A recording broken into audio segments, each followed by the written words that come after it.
Welcome back. I am here with Linda Gunter. I got emotional when she was talking about the children that now are her children, 5 Haitian children. You know, sometimes we think that everything is about our plan. Okay, I'm talking to the women, and we have our checklist, and and our organizer, and our iPad, and our this and our that. Get a grip. Let the Holy Spirit move. Let the Holy Spirit move you. That's a 4-letter word. Oh, I'm talking to me. God. Okay, I'm sorry. You know, like, plan is a 4-letter word. Yeah. We don't use that in Haiti. We've just got to get a grip. We got to get a grip. My husband is Haitian. And when I went on my first trip to Haiti, and I saw I landed on the tarmac, and I looked and I thought, now, what am I seeing there? That's a machine gun and a machete. And then I got on the street, and I'm a reporter.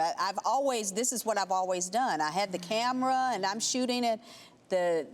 I did not know I shouldn't be shooting, and they came down from where they were, and they were about to come at us, and our driver went, let's get up out of here. Right. These are the realities that we don't recognize in the United States. But as you were telling us the story of how these children have affected your life and what they were coming through, you decided with your husband that you're going to take them to Haiti so they can be more grateful, because they're living in the lap of luxury and they have forgotten what they came from. Right, and that was my purpose. Yeah, I get that. And then we went to this place where these 30 children had accumulated at this music teacher's house, went up, did what everybody does on a mission trip, gave them some bubbles, colored with them, talked about Jesus, sang a few songs. Yes. And we're getting ready to leave, and before we left, the gentleman who was in charge of the orphanage, Mr. Paul, he put his finger in my face and said, Mommy Linda, before you go, I want for my kids to sing for you.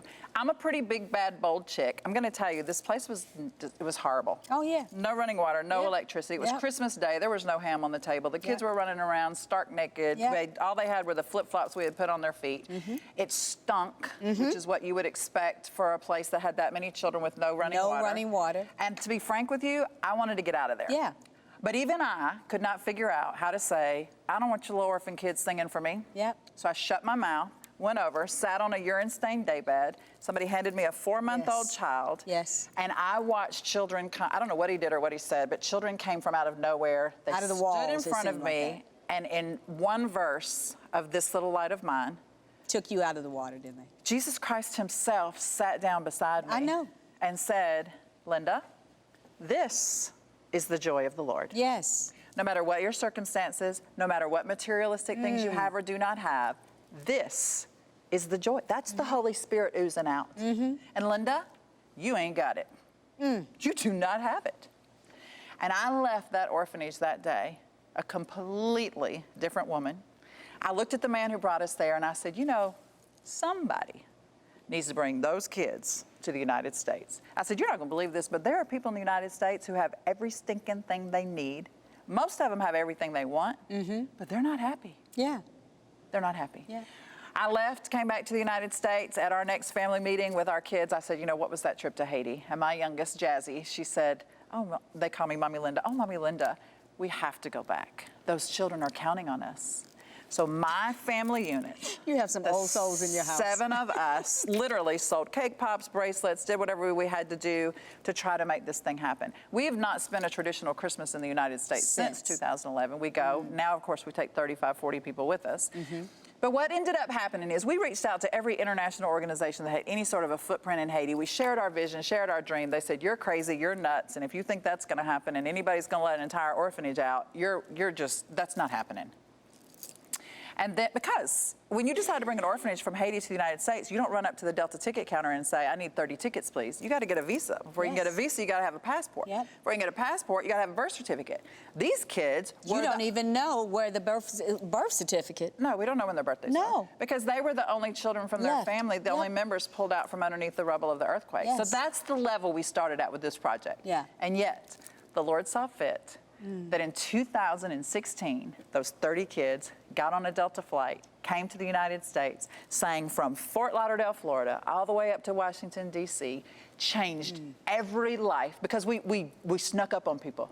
We were a reverse mission trip. They thought they were coming to see a bunch of little Haitian kids sing, and yet we shared his story through our story, and lives were changed. Those children prayed for people every night. just in the last tour alone, we had 875 salvations. Amen. So Amen. 2016, 17, and 18, these same 30 children came, they sang. First year we went back, moved them out of that place, got them in a brand new orphanage. They have running water, they have electricity, they have a computer lab. There you They've are. got their school supplies, they've got their clothes, That's they're it. feeding 3 meals a day. Second year, they come over and go back. We built a hospital out in the middle of nowhere. We're still in the process of finalizing that. Started a transition home, a vocational school, 6 different locations, working with partners to feed over 5,000 kids a day. The third year they come, and at the end of the tour, 2 weeks before the end of the tour, people started stepping up and said, I want to adopt, I want to host, I want to do what I can do. 22 of those 30 children, 2 of which are in your lobby now, remained in the United States on student visas, and they are either living with a host family or they're in the process of being adopted. Today,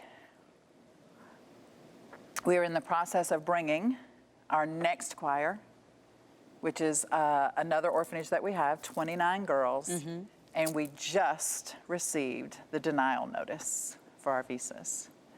So the 2016, 17, and 18 Haitian Orphan Choir, which funded everything we do in Haiti, all of our teachers, all of our pastors, that is no longer existing. And the 2019 choir that we thought we had coming, which was supposed to arrive this summer, we are actually in the process of letting them know today that that's not happening. Wow.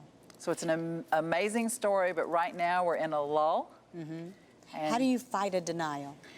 You can appeal, but the problem now is all of the Americans that work at the U.S. Embassy in Haiti, they've all been sent home. We're in the middle of A crisis in Haiti, which is pretty typical and ongoing. Yes, it is. But what that crisis has done for us is that's pushed us to a position that we wouldn't be able to get in the embassy with the girls, even if we fought the denial. So we are have been given lots of wisdom to know that just because you have a setback doesn't really have to be a setback. It can be a set up. Yes. And that just because we've done it the same way for 3 years doesn't mean we have to do it the same way again. That's right. And so I feel like we're setting up the stage for God to do something that we never could have hoped for or even imagined. Yeah. It's you know, it's one of those things that, here's what it sounds like. You're being set up for there to be no denying that God did bring those children. That's right. So there's no way that anybody can say, I did this, my organization did this, my wit did this, my strategy did this. No, God himself. Yes. And I said every night on stage, this is a miracle. This is unbelievable that these children are here. Yeah. And I think after a while, people are like, yeah, it's a miracle, it's a miracle. No, it was. No, people don't understand. No. You know, gosh, as Americans, much of our lives are so sheltered and so cushy that we see through a vacuum. Absolutely. And until you go and see it for yourself, you really don't know. No, and I can show all the videos I want, but you can't touch it, feel it, smell it. And Haiti has a smell. I mean, yes, it does. The country is, there's no way. And I'm going to say something that might make you mad. But, you know, Vine City, I've worked in Vine City. I also work in Northeast Georgia. I mean, we feed over 3,000 homeless people. We work in our community.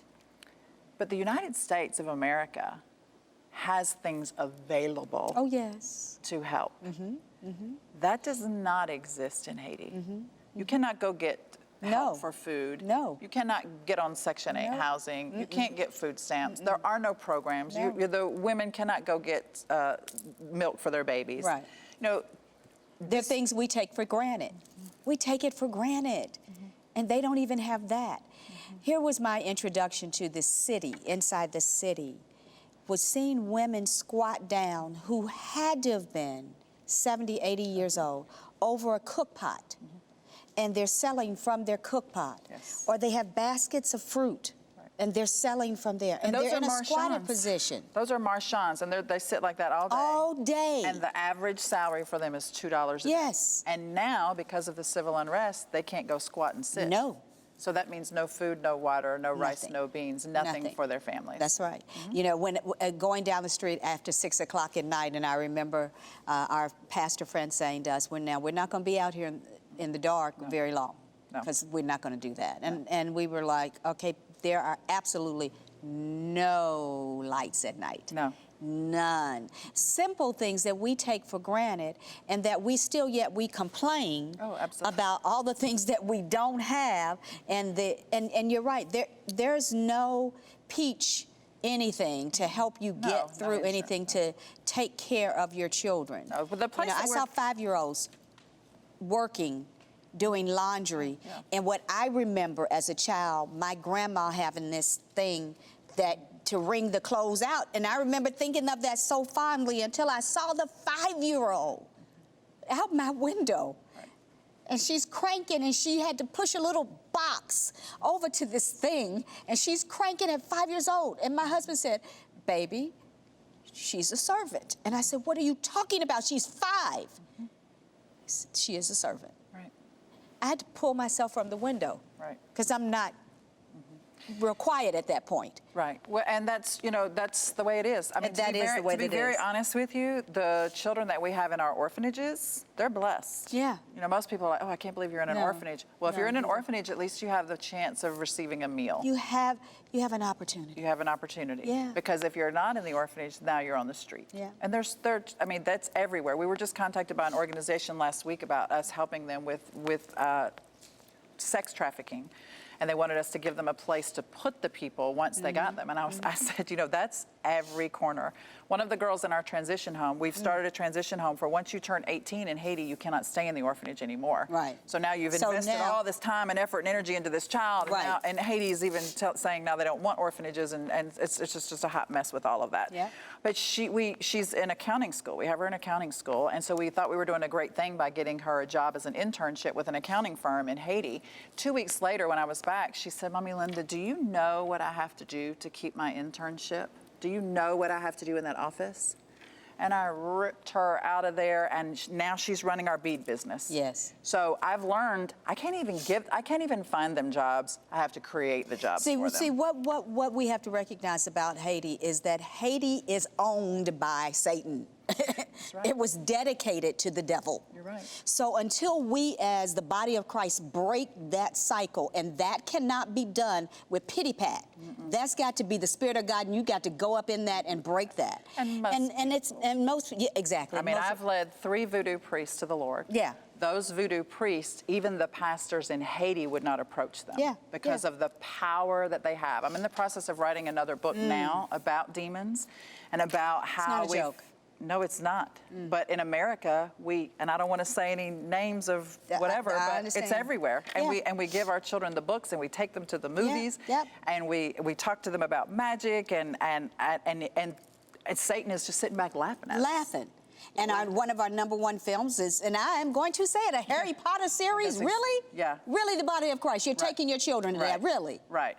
And if you'd ever been in my position when I drive the bus, the first year that we brought the choir, this is one of the big parts in our book, is I looked in the mirror and saw one of the girls in the back of the bus levitating.